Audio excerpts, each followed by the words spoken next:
a todas y a todos.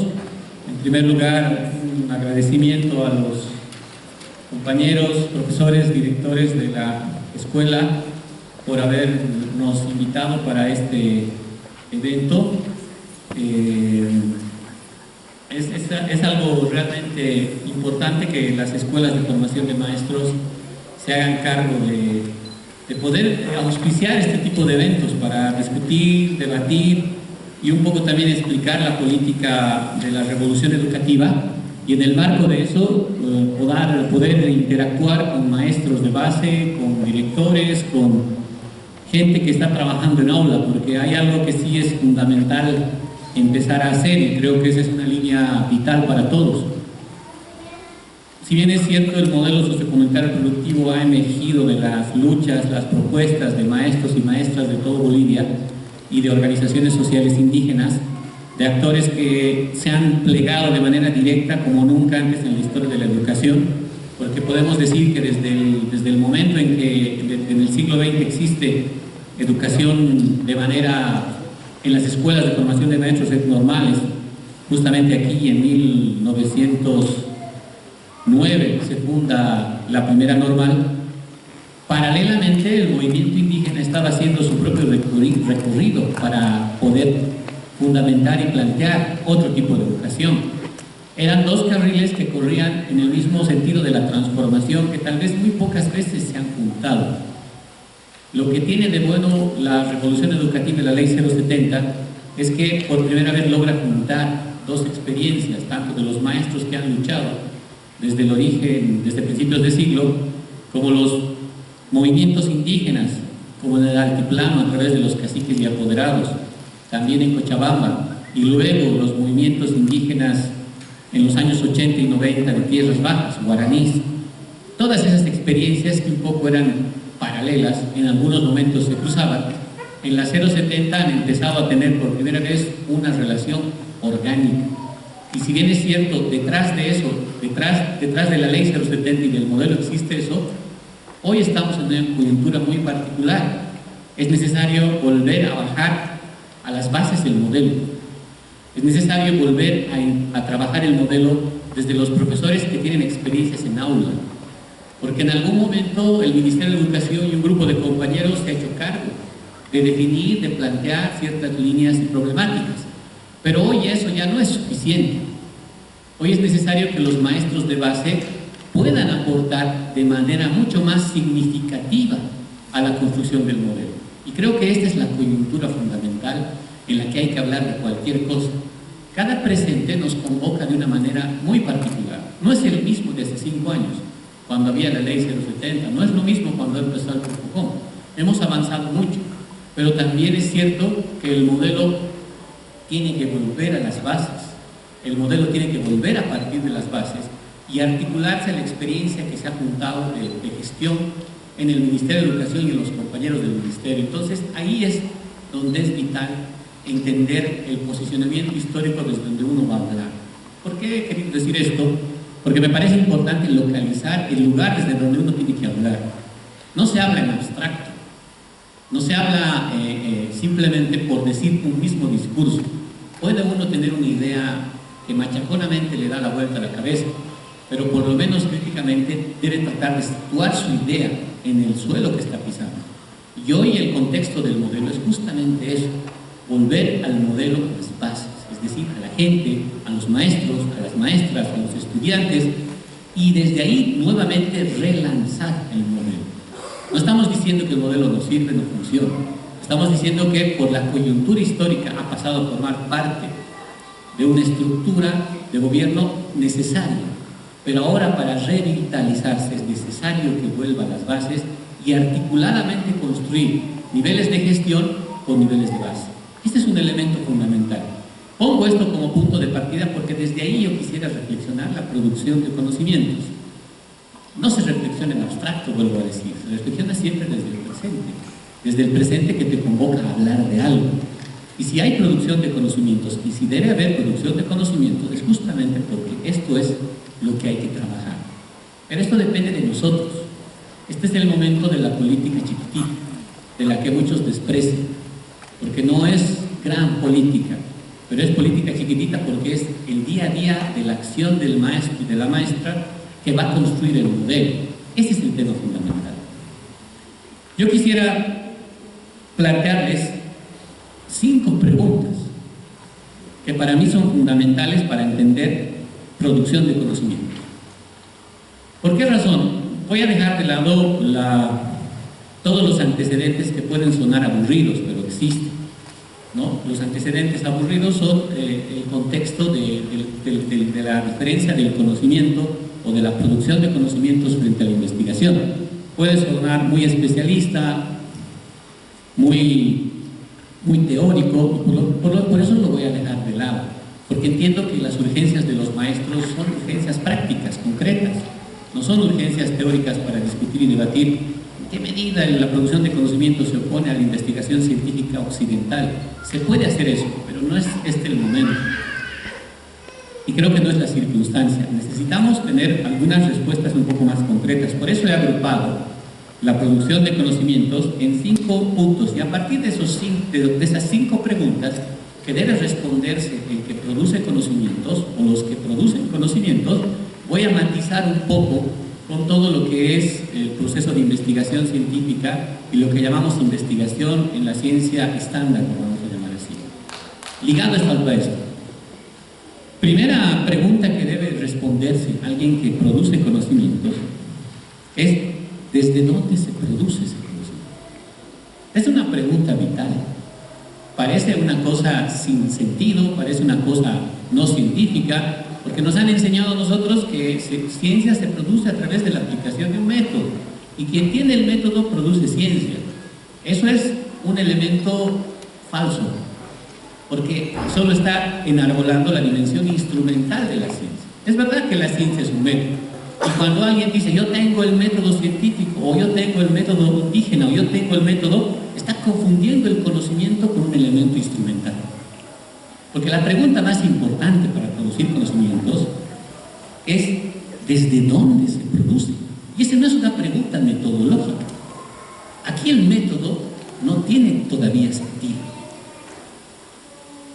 Por eso digo, es necesario tener una postura crítica frente a aquellos que piensan que la investigación es cambiar de método.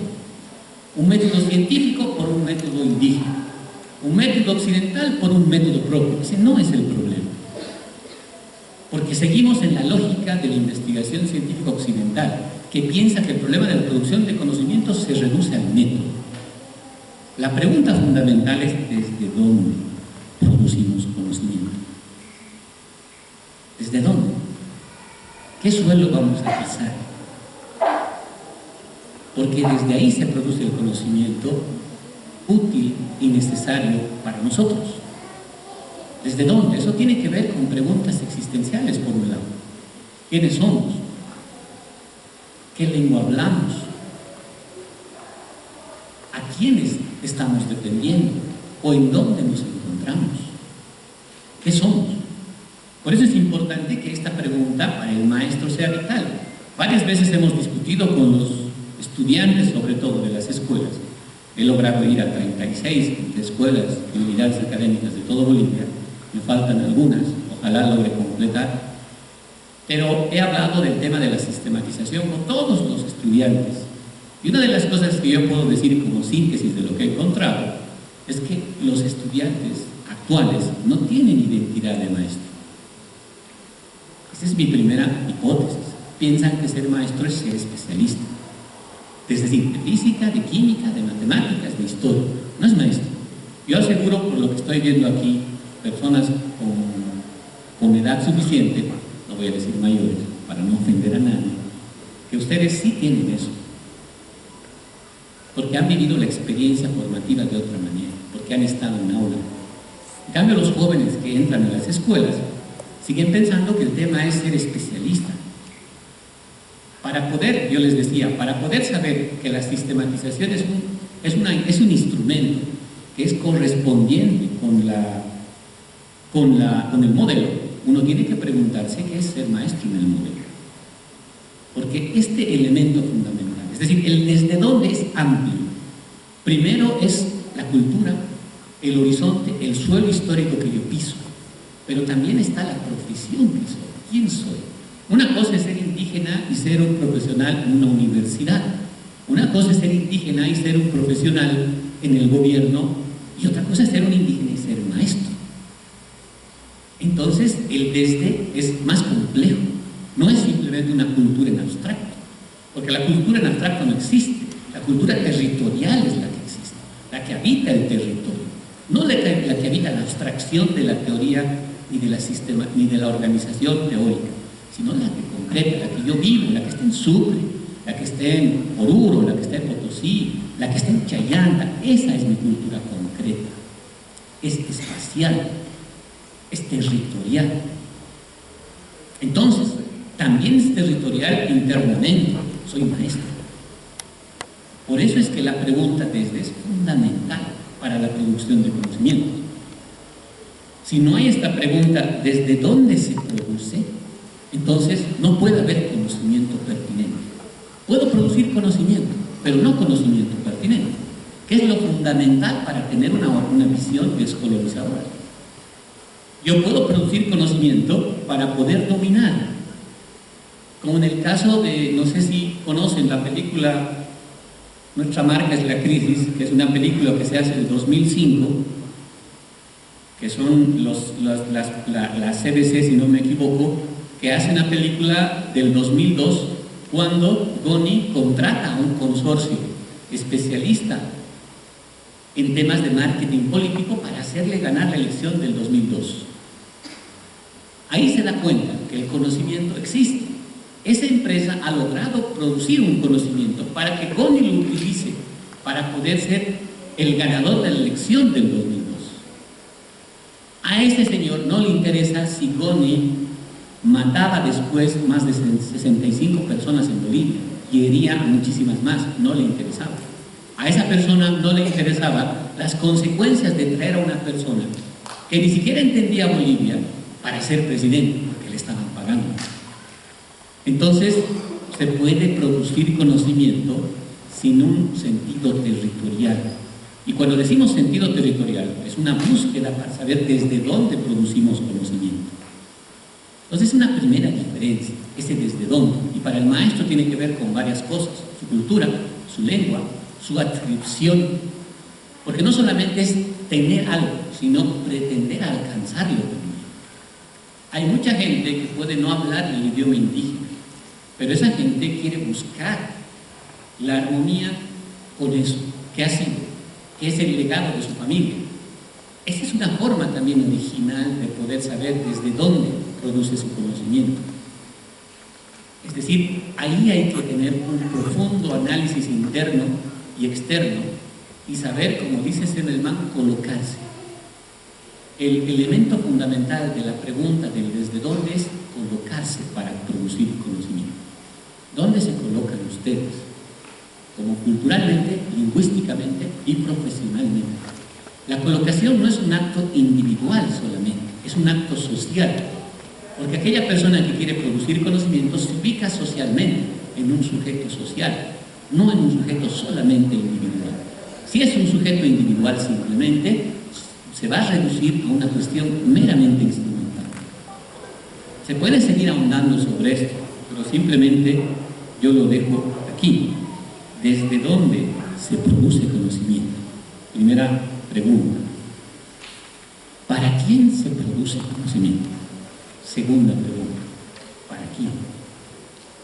Y eso es importante, porque ese conocimiento tiene un sentido. El primer momento, la primera pregunta, ¿desde dónde se produce? Es el horizonte. El desde dónde se produce es el horizonte concreto, territorial. El ¿para quién se produce? Es la pregunta política del conocimiento. ¿Para quién se produce conocimiento? ¿Se produce conocimiento solamente para dominar? ¿Se produce conocimiento para liberar? Esa pregunta es vital. ¿Para quién se produce conocimiento? Por eso es que el modelo sociocomunitario productivo es un modelo vivo. Cuando alguien se pregunta así, vuelve al modelo un modelo vivo, no un modelo muerto. Cuando el modelo se convierte en un conjunto de directrices, en un conjunto de dispositivos, en un conjunto de instructivos, el modelo está muerto. El modelo está muerto. Está vivo cuando estas preguntas se encarnan en personas de carne y hueso, no en instructivos, no en manuales, no en folletos, no en libros de texto, en sujetos que se preguntan ¿para qué produzco conocimiento? ¿Para quién? Produzco conocimiento para que el estudiante simplemente aprenda más a sumar y a leer y a restar. Produzco conocimiento para que el estudiante, por supuesto que nosotros no hacemos eso, pero pasa en otros países, apruebe la prueba PISA. Pues lo mismo lo que pasa con nosotros, y hay que ser autocríticos con el tema de las olimpiadas científicas. Es un aporte fundamental para Bolivia, de acuerdo, pero hay que tener cuidado con convertir a las olimpiadas científicas en el instrumento dinamizador, porque así nos va a convertir a todos por el lado de la competencia. Nos va a funcionalizar a un elemento que no todos vamos a ir por el lado. Y el profesor debe ser capaz de distinguir qué estudiante quisiera ir por el ámbito de la competencia y quién no. Quien quisiera ir por el ámbito del arte, de lo espiritual, de lo social, de lo cultural, no necesariamente de lo matemático científico. Hay que tener cuidado porque a veces, incluso esto va de la dirección departamental, del distrital, que organizan todo para que todos compitan, todos sean los mejores y todas, incluso las mallas curriculares, estén articuladas a eso. Y ustedes saben muy bien que ahí hay problemas. Hay que pararse de frente y decir, no, está bien, este compañero quiere competir, que vaya, estos no. Ese es un elemento fundamental, porque no es el objetivo último la competencia ni la ganancia, es un elemento fundamental. El Estado necesita profesionales que sepan ciencia, tecnología, de acuerdo. Hay que incentivar la ciencia, la tecnología, de acuerdo, pero no todos. Y eso es un elemento fundamental. ¿Ven por qué razón no se puede adecuar los planes y programas a solo la universidad? Porque la universidad no solamente es matemática, física, química, también hay otras áreas importantes. Entonces la pregunta es, ¿para quién se produce conocimiento? Pregunta política. ¿Para liberar? ¿Para qué sujeto vamos a liberar? ¿O qué sujeto queremos liberar? Obviamente esto no es yo lo libero a, sino es más bien nosotros nos liberamos, que sería el verbo mejor usado. No es que yo libero a alguien, no es que yo sé y tú no sabes y yo te libero. De alguna manera tenemos que liberarnos. Nadie está fuera de la colonialidad. Nadie está fuera de un marco colonial en uno u otro sentido. Entonces la liberación siempre es desde ahí. En ese sentido, esta pregunta es vital para producir conocimientos. Vuelvo a repetir, ¿para quiénes se produce conocimiento? ¿Qué sujeto social somos nosotros? Obviamente en el marco, por ejemplo, de Japón, de Finlandia, de la propia Singapur, que en la última prueba desde el año pasado salieron sobre todo los países asiáticos primeros en esta prueba. En ese marco, la competencia es brutal. El otro día el ministro decía cuando fue a Corea del Sur, no del norte, donde está el dictador, que cada 35 segundos se suicida un joven en Corea del Sur. ¿Y por qué razón? Justamente por un tema de que no logra cubrir su objetivo educativo sobre todo. Es una sociedad altamente competitiva, es una sociedad del rendimiento absoluto, y una sociedad del rendimiento que no equilibra con el descanso termina suicidándose. Ese es el problema. Y para quién se produce conocimiento siempre va a ser una pregunta política. Y ese es un elemento fundamental.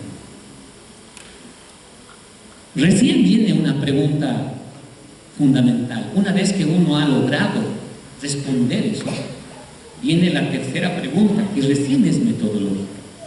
¿Cómo se produce conocimiento? Recién viene la pregunta metodológica. El método no está primero. No soy descolonizador por tener un método indígena, no lo soy. La utilización de cualquier método, cualquier teoría que se crea en sí mismo crítico o descolonizador es falsa. Porque eso viene después. La reflexión de cómo voy a producir conocimiento. ahí viene la reflexión cómo. Y no hay de otra. Siempre que uno produce conocimiento, un elemento fundamental es con alguien. Siempre es con alguien, no es solo. La diferencia fundamental de la investigación es que la investigación puede hacerse sola. La filosofía occidental es la que más ha desarrollado esto. El pensamiento filosófico es un pensamiento solitario. No sé si conocen ustedes a un filósofo famoso que se llama Martin Heidegger. Cuando él estaba en su casa con sus hijos, su familia, se encerraba solito y empezaba a escribir y a leer. Es un tipo, debe ser el filósofo más brillante que ha existido hasta ahora en el siglo XX, y por lo menos en el XXI no hay nadie que se le pueda acercar, europeo, hablando en términos europeos. Su hijo se le acercaba y le quería molestar, y él decía: silencio, el logos me está hablando. ¿Qué quería decir el logos me está hablando? Para los que entienden un poco de filosofía, el logos es la razón me está hablando. La razón me habla a mí, y me habla a mí, y yo escribo lo que la razón me dice. Ese es el ejemplo de un conocimiento absolutamente solipsista, pero brillante, eso sí, hay que reconocer, porque pertenece a otra tradición, y yo creo que es respetable, pero ojo, no todo conocimiento se produce necesariamente en la soledad. Sí es importante un momento de meditación propio, pero creo que lo que hemos aprendido nosotros, desde los pueblos indígenas, es que la forma de producir de conocimiento es siempre con alguien. En comunidad, si quieren llamarlo así, si quieren darle ese nombre, está bien, en comunidad. Pero lo comunitario en sí mismo tampoco define lo crítico ni lo descolonizador. Tiene que responderse varias preguntas, el desde dónde y el para quién, para que lo comunitario sea descolonizador. Si lo comunitario no sabe a quién y no sabe desde dónde, por mucho que yo use comunitario, voy a seguir siendo colonizador. Es por eso que el método indígena por sí mismo no es descolonizador. Entonces, aquí se abren varias respuestas y varias propuestas. ¿Cómo se produce conocimiento cómo? Es fundamental. Y hay herramientas. Ya entramos al plano más de las herramientas. Los otros dos eran reflexivos, autocríticos, existenciales, las otras dos preguntas. Son constitutivas. Todos los científicos saben, incluso los científicos experimentales occidentales, saben que hacer ciencia no es un método, es una predisposición. Hay que cambiar la disposición. Las dos preguntas anteriores trataban de modificar la disposición sobre el conocimiento. Esta pregunta ya es instrumental. ¿Cómo se produce conocimiento? Con alguien. Ese con alguien. Tenemos varias herramientas. Una herramienta es la investigación-acción participativa, que es un elemento fundamental. La investigación-acción participativa permite a los profesores, a los docentes, entrar en interacción directa con el sujeto, sin subordinarlo a una metodología previa o a una teoría previa. La investigación-acción participativa es como el PCP un poco, ¿no? Tratar de vincularse con los problemas reales de la sociedad y tratar de articularse esos problemas. La investigación-acción participativa radical, vamos a llamarlo así, utilizando lo que en honor a la verdad le correspondería a Fals Borda, porque la investigación-acción participativa se transformó, se utilizó en Europa y en Estados Unidos, y a través de ellos se difunde hoy la investigación-acción participativa. Por eso es que cuando Fals Borda se da cuenta antes de morir de que se lo habían apropiado otros esta palabrita, entonces al final de su vida dice: hay que hacer una investigación-acción participativa radical. Le daremos el nombre que le ha dado Fals Borda, investigación-acción participativa radical. ¿Por qué radical? Porque parte de los sujetos reales, no parte del método. El método es partir de los sujetos, quienes sean, como sean, encontrar la realidad, no solo la que ellos viven, porque es una cosa decir qué realidad es tuya, qué vives, sino encontrar la conexión de lo que yo estoy queriendo hacer con la realidad de los sujetos con los cuales me estoy encontrando. En función de esa conexión existe la posibilidad de producir conocimiento. El diálogo es un instrumento también. Lo dialógico es otra forma en que aparece la realidad. Muchos menosprecian lo dialógico, pensando que lo escrito es la única forma de ser. Ahí hay un intelectualismo de fondo detrás de esa idea. No estamos negando que la escritura puede tener mayores elementos. Ustedes sabían que cuando los europeos empezaron a implementar la política de los libros, porque esto viene, sobre todo, ellos lo han desarrollado, no es que son los únicos para nada, como decía alguien, eran cartas a un amigo. Los libros siempre son cartas a alguien. Los autores, generalmente, siempre que escriben, le escriben a alguien. Alguien es su interlocutor. Los libros empezaron siendo textos de interlocución con otras personas. Como el mundo europeo era un mundo chiquitito, todavía no se había globalizado, entonces los primeros autores escribían. De ahí empezó también la tradición del libro. Es una de las fuentes de la tradición del libro. Lo oral, ¿qué tiene? ¿Es superior o es inferior? Es importante convertir a lo oral en un instrumento también. Un instrumento vital para poder producir conocimiento. Aprender a escuchar es un elemento fundamental.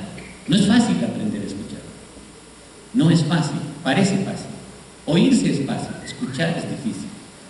Yo siempre pongo como ejemplo el programa que yo conocía, no sé si aquí en Sucre han visto, en la época en que Carlos Mesa todavía era periodista, siempre hacía política, que se llamaba Al Pan Pan y Al Vino Vino, con un famoso pastor de Iglesia de La Paz. Discutían sobre Dios, sobre la ciencia, y cada uno supuestamente era diálogo, pero en el fondo ese no era diálogo, porque el Mesa sabía perfectamente que la ciencia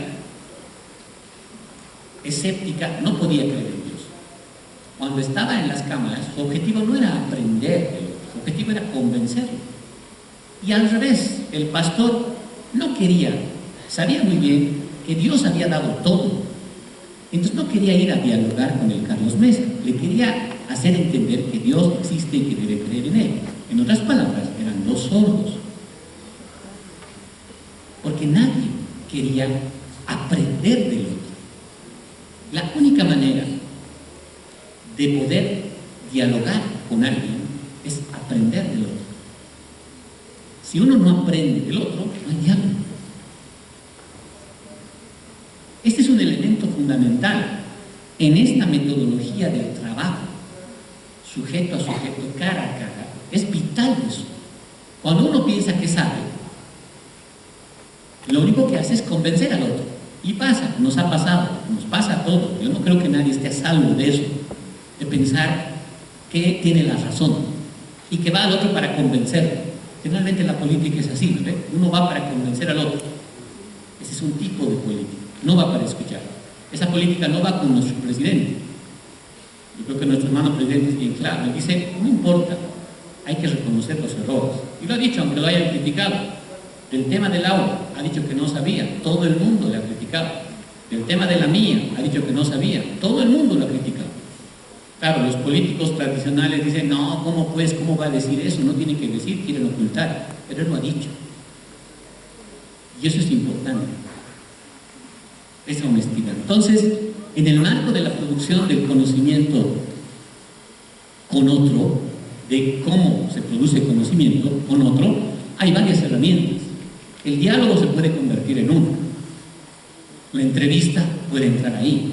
Todo depende de cómo organicemos eso. Eso no está reñido con nada. La cuarta pregunta está ligada a esta, es ¿con quiénes se produce ese conocimiento? Esta es una derivada de la anterior. ¿Con quiénes se produce? En el caso de nosotros, como maestros, tendría que producirse entre alumnos, con estudiantes, con profesores, con directores. ¿Cómo se puede producir ese conocimiento? Son con quienes se produce, con la comunidad, si es que hay la comunidad, porque no en todas las unidades educativas existe la comunidad presente. En la ciudad la comunidad está casi ausente. Los padres de familia son padres que viven en un mundo muy acelerado, no tienen tiempo, no tenemos tiempo, me incluyo, para poder ir a las reuniones de los hijos y de nuestras hijas. Eso es verdad, nos pasa por la velocidad del ritmo de la ciudad.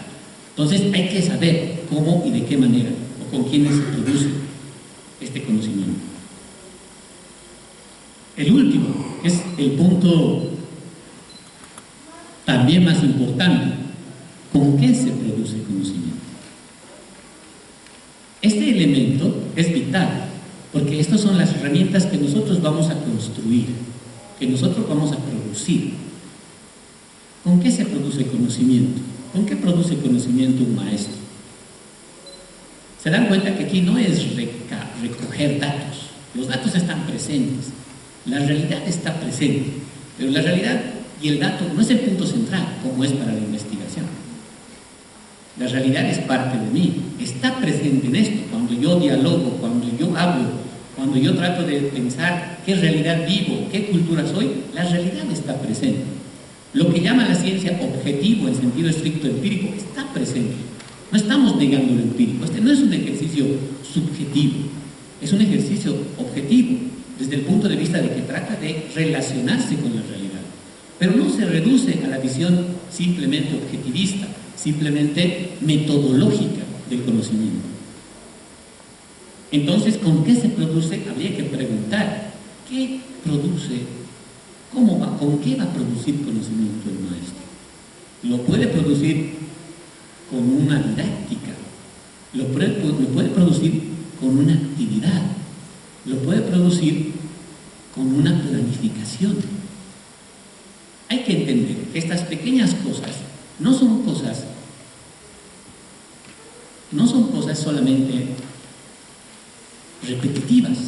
Son cosas que nos permiten abrirnos al conocimiento que el maestro puede producir con los estudiantes, con la comunidad, con el director. Obviamente dependiendo de la situación concreta en la que se encuentre, porque puede ser que el profesor el director esté en contra del maestro, ha pasado.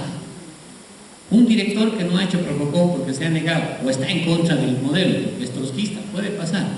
Y un profesor que ha hecho Provocó que quería hacer. No, obviamente el director va por un lado y el profesor va por otro lado. Esa es la realidad que le ha tocado vivir.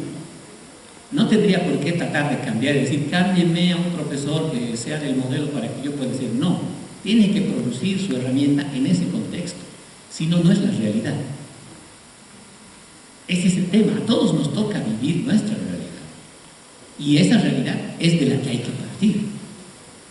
En este marco pueden crearse estrategias didácticas, materiales. Esas son las herramientas que el profesor debe producir, dependiendo de lo que está queriendo desarrollar. Entonces no hay que menospreciar esas cosas que el profesor siempre ha hecho. Fíjense que de tanta vuelta hemos vuelto a la práctica del maestro. No nos hemos salido de su práctica.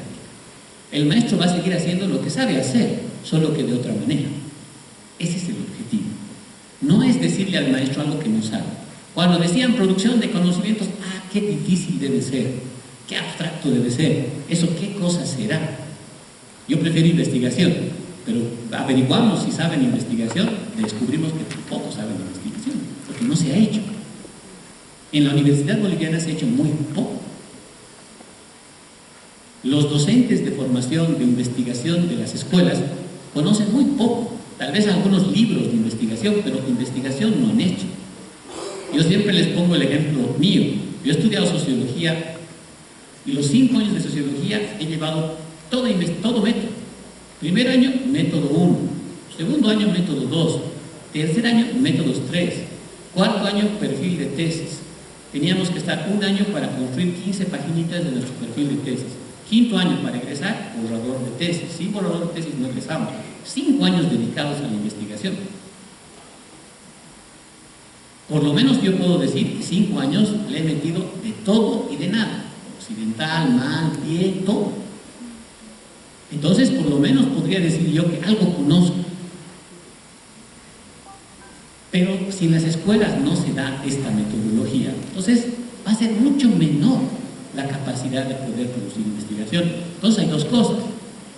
Se acepta la tesis porque es la más conocida, la investigación por la que es más conocida, aunque no se la conoce bien, y se la rechaza la producción de conocimientos por considerarla un tema abstracto, Pero no, solo tiene que ver con la práctica del maestro. Porque este es un cambio de concepción un poco de la realidad. Para el investigador, la realidad es un objeto que tiene que descubrir. Por lo tanto, necesita un método para descubrir. Para el que produce conocimientos, él primero tiene que preguntarse que participa en la producción de esa realidad. Que no necesita ser un filósofo, un sociólogo, solo necesita ser un ser humano de carne y hueso para producir su propia realidad. En realidad, la producción de conocimientos nos está diciendo algo tan elemental y tan simple que la parafernalia de la investigación científica nos ha hecho olvidar a los seres humanos, que los seres humanos producen su conocimiento para vivir. Eso lo hace hasta una ameba. Pero nosotros, no, hay que saber el método. Y para descolonizar hay que saber el método descolonizador. Volvemos a lo mismo. Lo que la producción de conocimientos nos está diciendo es una cosa simple y elemental. Los seres humanos, hombres y mujeres, producimos nuestra realidad. En condiciones históricas con nosotros, seamos conscientes de eso. Convirtamos eso en un hecho consciente y desarrollemos y creamos nuestra realidad en el contexto que nos ha tocado vivir y luchar. Por eso es que cuando el maestro desarrolla su planificación, desarrolla su cuaderno pedagógico, está empezando a producir conocimiento. Solo tiene que incorporar al estudiante ahí para producir cómo. Solo tiene que saber hacia dónde va a llevar ese conocimiento para saber, para conocer hacia de quién produce o con quién se produce. Solo tiene que saber desde dónde está haciendo esa actividad. Eso es lo único que tiene que volver a ser consciente para el maestro. Estas cosas que yo he dicho no están lejanas de la investigación científica. No son cosas no científicas, solo que para los científicos se ha vuelto algo normal y natural. Ya están posicionadas en estas preguntas. A los que vamos a desarrollar la producción de conocimientos necesitamos volver a hacernos estas preguntas y respondernos de manera diferente. ¿Desde dónde vamos a producir? ¿Cómo vamos a producir? ¿Para quién vamos a producir? ¿Con quiénes vamos a producir? ¿Con qué vamos a producir? Hay que volver a pensar desde la práctica de maestro. No necesita salirse un curso de metodología, no. Las herramientas que ustedes han aprendido de su experiencia son vitales, porque de su experiencia está hecha la realidad de los niños, las niñas y los jóvenes. De su aplicación, aunque sea repetitiva, está hecha la realidad. Un profesor puede repetir años de años lo mismo. De esa repetición está hecha la realidad. Todos vamos a cuestionar, por supuesto, entonces no repitamos. Entonces de esa innovación va a estar hecha la realidad. ¿Qué es lo que les quiero decir simplemente? El único cambio significativo de la producción de conocimientos es haberle dado al maestro y a la maestra la posibilidad de entender que la realidad que está a su alrededor puede cambiar en función de cómo se articule con esa realidad. De que su actividad de docente, de maestro en el aula, depende de la realidad que se pueda vivir no solo en el aula, sino que el estudiante pueda proyectar fuera del aula. El profesor, en ese sentido, siempre ha sido un sujeto político, en este sentido de la palabra. Siempre ha sido un sujeto político. Solo que la metodología, los discursos metodologizantes, tecnicistas, nos han hecho olvidar que el maestro es sujeto. Lo único que hace la producción de conocimientos es devolverle al maestro la condición de sujeto. Para decirlo de manera simple, no hay más rollo aquí. Podemos discutir epistemológica, filosóficamente, y defendernos filosófica y epistemológicamente, pero lo cierto es que hay una verdad simple. La verdad simple es que el maestro solo recupera su condición de sujeto, de actor de la realidad. Puede decirle al ministerio esto o esto, pero el que lo hace es siempre el maestro. Y eso lo saben. Y se los he dicho a mis compañeros del ministerio. ¿De qué nos va a servir a nosotros saber si el modelo se aplica o no se aplica desde arriba? Si siempre, toda la vida, en todos los lugares del mundo, el maestro ha hecho su propio modelo en el aula. Lo que hay que saber es qué modelo ha hecho el maestro en el aula. ¿Cómo ha entendido el ser, el saber, el hacer, el decidir? Ahí está el modelo. En vano nosotros nos rasgamos las vestiduras pensando que el modelo que hemos creado y que pensamos que es el modelo en las oficinas es el que deben tener los maestros. Por ese lado, les he dicho, y lo digo públicamente, por ese lado solamente se va por la burocratización del modelo. ¿Qué hace la producción de conocimientos? Simple y llanamente les devuelve a los maestros su verdadero rol en la realidad. Esta es la autonomía del maestro, aunque la autonomía es una palabra muy occidental, muy separada. Yo jugaría con una palabra de un filósofo hindú que decía autonomía, no autonomía, autonomía. ¿Por qué decía autonomía? Porque uno es separado, pero con el otro. A eso le llamaba él autonomía, no autonomía. Eso hay que recuperar. La descolonización no es producir solo una teoría propia, es recuperar lo que hemos perdido. Pero recuperar lo que hemos perdido pasa también por recuperar la capacidad de hacer cosas. A veces un acto tan simple como ser honesto puede ser más descolonizador que una teoría altamente elaborada de la descolonización. A veces un acto tan simple como este puede ser más liberador que hablar en Aymara y en quechua. Eso hay que valorar históricamente. Eso hay que evaluar históricamente. Entonces, la idea un poco de la producción de conocimientos es esa. Es decirles, ya pues, profe, de usted depende lo que pasa en el aula. Usted un poco define si este estudiante vago, usted lo toma o lo deja. Ah, que su mamá se la carga. De usted depende también, no solo. Si el ministerio no plantea condiciones, obviamente que hay que también decir, no, estoy de acuerdo. Pero el maestro también influye. Hay que dejar de pensar de que los métodos elaborados como recetas es la única manera con la que uno va a descolonizarse. Hay que dejar de pensar y hay que darle a la gente la posibilidad de ser protagonistas de su vida y de su historia. Cuando tengamos eso vamos a convertir al modelo sociocomunitario no en un paradigma, sino un modelo orgánico, con vida. Un paradigma puede ser un conjunto de silogismos teóricos y matemáticos bien pensados, pero un paradigma o una visión orgánica o un modelo orgánico pasa por la diversidad, por la pluralidad, por lo abigarrado, como decía alguien, por lo accidentado de la vida. Eso hay que aprender a hacer. Entonces, para terminar, creo que es importante recuperar esa dimensión del modelo, la dimensión orgánica, la dimensión viva, la dimensión en movimiento del modelo, y dejar de lado las cuestiones teoricistas, metodologistas o utopistas del modelo, porque por ese lado no vamos a poder llegar a ellos. Muchas gracias.